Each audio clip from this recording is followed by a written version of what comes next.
자, 31번입니다. 다음 중 옳은 것만을 모두 고른 것은 했는데 3번입니다. 자, 기억번.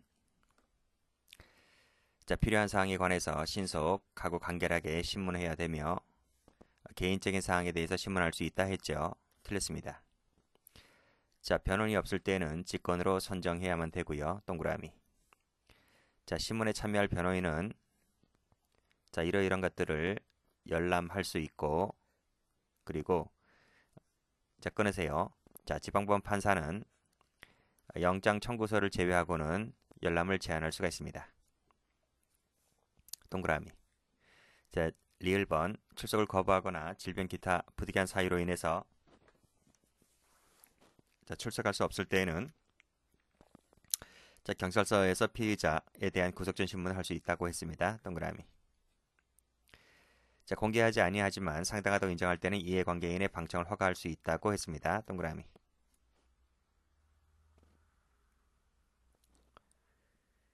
자, 32번. 자, 옳지 않은 것은 했는데 정답은 4번입니다. 자, 1번. 자, 신문이 끝난 후에 의견 진술할 수 있고 필요하다면 도중이라도 허가를 얻어서 의견 진술할 수가 있습니다. 검사 변호사는. 자, 2번입니다. 없을 때에는 직권으로 선정해야 되고요. 그리고 기각되는 경우를 제외하고는 1심까지 효력이 있다라고 했습니다.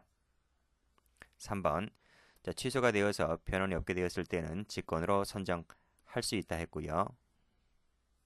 자, 그리고 이때부터 이때까지는 산입하지 아니한다 했습니다. 틀렸습니다. 3번. 다음 중 적절한 것은 했는데 정답은 2번입니다. 1번. 출석하지 아니하면 진행할 수 없다. 진행할 수 있죠. 틀렸습니다. 2번.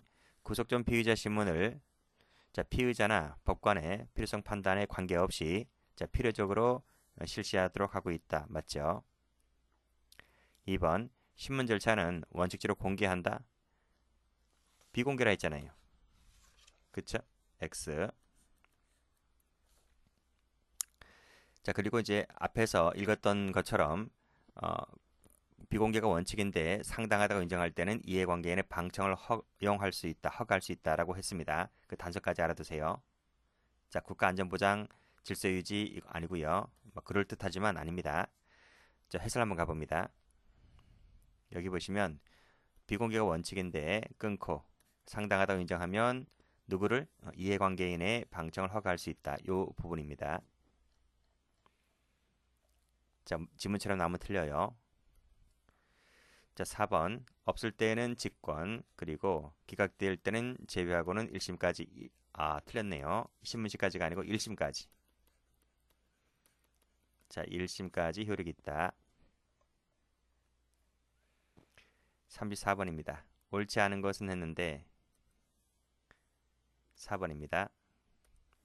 1번 가죠. 없을 때는 직권으로 선정해야 한다 했잖아요. 끊고 기각될 때를 제외하고는 1심까지 효력이 있다. 그러니까 기각이란 말씀은 틀려요. 기각하는 경우를 제외하고는 이 말이 들어가야 되기 때문에 기각될 때에도 틀렸습니다. X. 자, 구속 여부 판단을 위해서 신문 장소에 출석한 피해자 그 밖의 제3자를 신문해야 한다. 의무적이 아니고 재량입니다. 의무적이죠. 자, 의견 진술할 때는 신문할 수가 있다. 검사 변호인은 피의자 신문할 수 있어요? 피의자 신문 주체는 법원이지 검사 변호사가 아닙니다. 피의자 신문 안 돼요. 자, 취소되었을 때는 다시 선정할 수 해야 한다. 직권으로 의무적이 아니고 의무적입니다. 자, 비공개가 원칙인데 상당하다고 인정할 때는 일반인이 아니고 이해관계인입니다.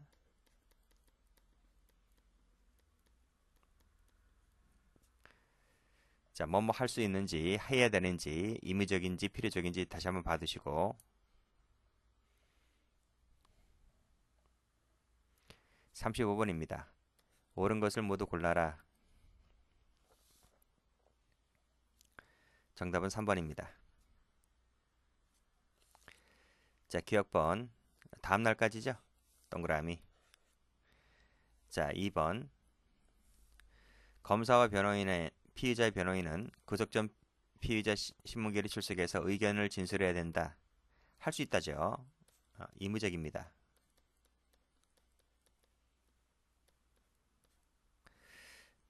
자, 디귿번 없을 때에는 직권으로 해야만 하고요. 의무적입니다. 여기는 동그라미. 자, 직권 선정은 당해 구속 전 피의자 신문까지만 틀렸죠, 여기가? 직권 선정은 앞에서 뭐라고 했나요? 청구가 기각되어 효력이 소멸된 경우를 제외하고는, 즉 기각되는 경우를 제외하고는 1심까지 효력이 있다. 이렇게 나와야 되겠죠. 틀렸습니다. 신문 절차는 공개하지 않는 게 원칙이고요. 동그라미. 자, 시작 전에 접견할 수가 있고 도중이면 조력을 구할 수도 있습니다. 동그라미. 36번. 옳지 않은 것은 했는데 4번입니다. 1번. 가능한 한 빠른 일자로 지정해야 된다 맞고, 서면 이외의 구술, 전화, 모사, 전자우편, 휴대전화, 문자 문성 그 밖에 적당한 방법으로 신속하게 해야 된다 맞습니다. 시작 전에 접견할 수가 있고 도중이라도 조력을 구할 수 있습니다.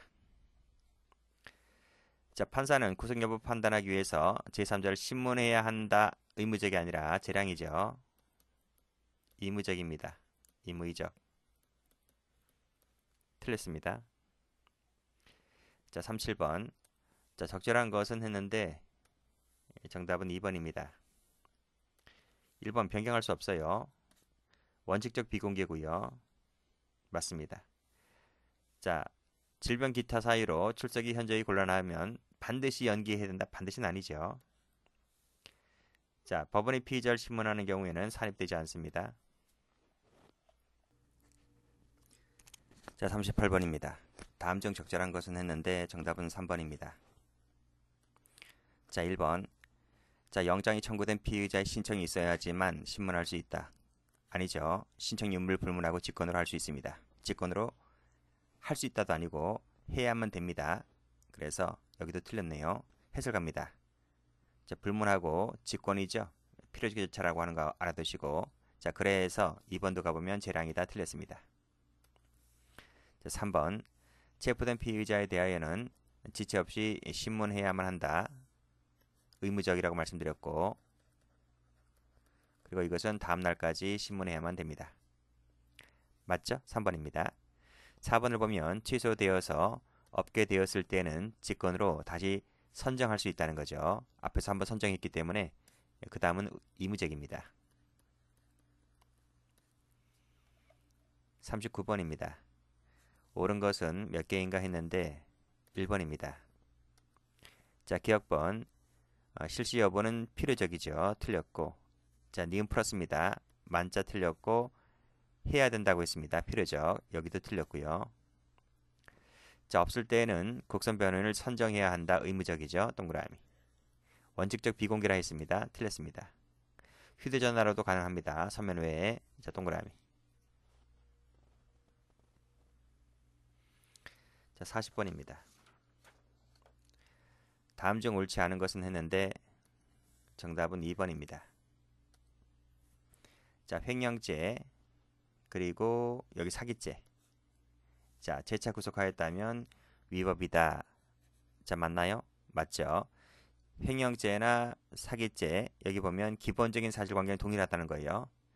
그렇기 때문에 그 횡령죄의 영장 효력은 사기죄에 미치는 것이기 때문에 사기죄의 범죄 사실로 재차 구속하였다면 위법이다 하는 것이 판례입니다. 자, 2번. 2번도 어려운 거 아닙니다. 우리 앞에서 다 연습했습니다. 자, 1월 1일 11시경에 체포를 했습니다. 1월 2일 다음 날이죠. 자, 17시경에 법원에 사건 기록이 접수가 되었습니다. 1월 3일 다음 날이죠. 자, 16시경에 반환됐습니다. 그러면 접수 날짜부터 반환한 날짜 이틀이죠. 여기 1월 3일, 1월 2일, 1월 3일 이 이틀은 구속기간에서 산입되지 않습니다. 그래서 구속기간 정할 때는 이틀을 더해주면 됩니다. 그리고 마지막으로 어, 1월 8일, 1월 3일, 여기 닫았네요. 자, 구속 기간은 며칠까지다? 경찰은 최대 열흘이잖아요. 그래서 여기 1월 1일 23시면 당일도 포함됩니다. 그러면 열흘 더해 보세요. 열흘 더하면 1월 10일이죠. 1월 10일인데 이틀 더해 줘야 되니까 여기죠. 1월 12일. 12일 16시까지 16시까지 구속기간이 선정됩니다. 이해되시죠? 10 플러스 2 하면 됩니다. 여기 이틀을 더해줘야 되니까요. 그러면 12가 나옵니다. 그리고 16시까지가 아니고 24시까지죠. 24시까지. 10일이 된 날짜가 1월 10일 24시니까요. 여기도 틀렸어요. 그러니까 12일 24시까지 하면 되겠네요.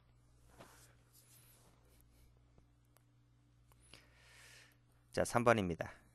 자, 다른 중요한 증거를 발견한 경우에는 동일한 범죄 사실에 대해서 재차 구속할 수가 있다. 맞습니다. 자, 4번. 도망하거나 증거 인멸할 경우에는 동일한 범죄 사실에 대해서 재차 구속할 수가 있고요.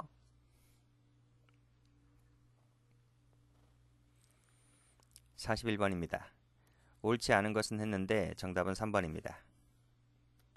1번. 구속기간 만료입니다. 그러면 효력이 상실되겠죠. 자, 항소법원이 피고인을 구속했을 때 이는 형사법에 위배되는 재구속이나 이중구속에 해당하지가 않죠. 맞습니다. 자, 이번에 체포 구인한 날로부터 기산하고 초일은 산입을 하죠. 산입을 해서 1일로 산정을 합니다. 구속 취소 청구권자에는 가족 동거인 고용주가 포함되지 않습니다. X 법배 직형만 들어갑니다. 그리고 4번을 보면 접수한 날로부터 반환 날까지 이 기간은 구속기간에 산입되지 않는다고 했습니다. 42번. 자, 옳지 않은 것은 했는데 정답은 2번입니다. 자, 기억번. 구속된 때라 하는 것은 당해 사건, 별건도 포함된다고 했어요. 이거 판례 변경된 거 저번에 제가 그 해설 잘못했다고 말씀드렸죠. 자, 그 해설 갑니다. 여기 보시게 되면 별표 치시고요.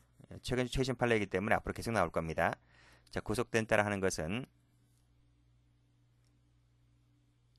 여기 해당 사건뿐만 아니라 별건까지 포함하고 있다라고 하는 것 꼭 좀 정리해 두시기 바랍니다.